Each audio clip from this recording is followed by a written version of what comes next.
All right, let's dive into one of the most fascinating and honestly misunderstood parts of the American Revolution, the Southern Campaign.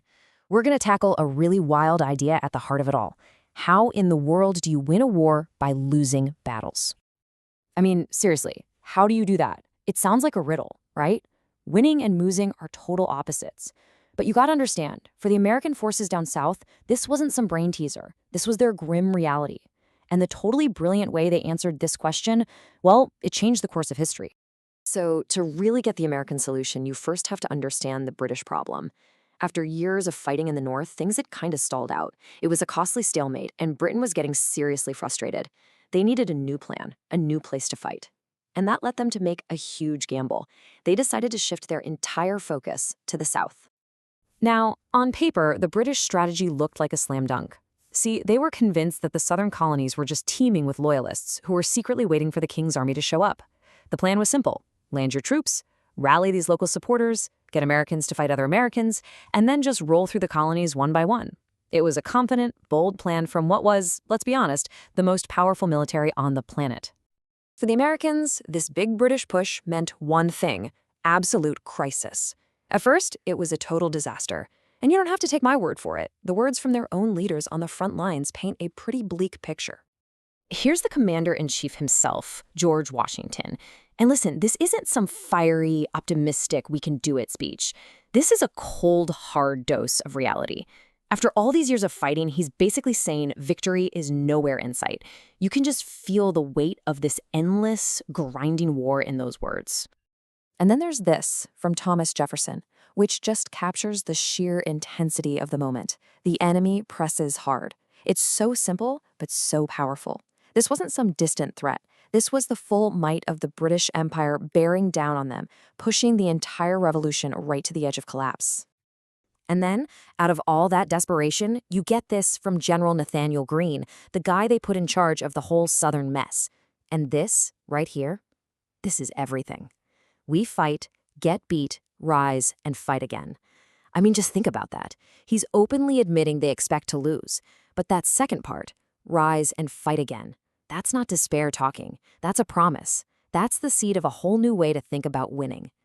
That one little phrase from General Greene, it became the foundation for something incredible. The Americans finally realized they couldn't beat the British at their own game. They couldn't win a traditional war. So they just stopped trying to. Instead, they came up with what you could call the unwinnable war strategy, a totally new way to fight. And here's the core of it. They adopted a strategy of persistence. The goal was no longer about winning this battle or that battle. The new goal was to just outlast the enemy, to wear down their will to even be there. Think about what a huge mental shift that is. In an age where capturing cities and planting flags was how you won, they decided none of that mattered anymore. A retreat wasn't a failure. The only thing that mattered was keeping an army on the field ready to fight another day. And Greene turned his motto into an actual repeatable game plan, a 4-step cycle. Step 1, fight. You engage the British, you make them bleed, you make them use up their precious men and supplies. Step 2, get beat. Now this is the genius part. Before your army gets totally wiped out, you pull back, you retreat, you let them have their victory. Step 3, rise. You regroup, you get new supplies, and you live to fight another day. And the most important part, step 4, fight again. You pop up somewhere else, you harass them, you stretch their supply lines then, and you never, ever let them get comfortable. It's a relentless cycle designed to just wear them down. So the big question, did this crazy strategy of planned losing actually work? Oh, you better believe it did. This strategy of persistence turned what the British hoped would be a quick victory into a long, bloody, and incredibly expensive war of attrition. This slide really lays it all out, doesn't it? It's a total clash of philosophies. The British needed that one big knockout punch. They wanted a quick, decisive win, and they were counting on that loyalist support that, well, never really showed up in the numbers they needed. But the Americans, they just had to stay in the ring. They embraced a long, grinding war. They weren't even playing the same game, and it drove the British absolutely crazy. And here's the proof. A perfect example is the Battle of Guilford Courthouse. Technically, the British won. They held the field when the shooting stopped. But they lost almost a quarter of their entire force. These were skilled, irreplaceable soldiers thousands of miles from home. Meanwhile, Greene's army just kind of melted back into the woods to regroup.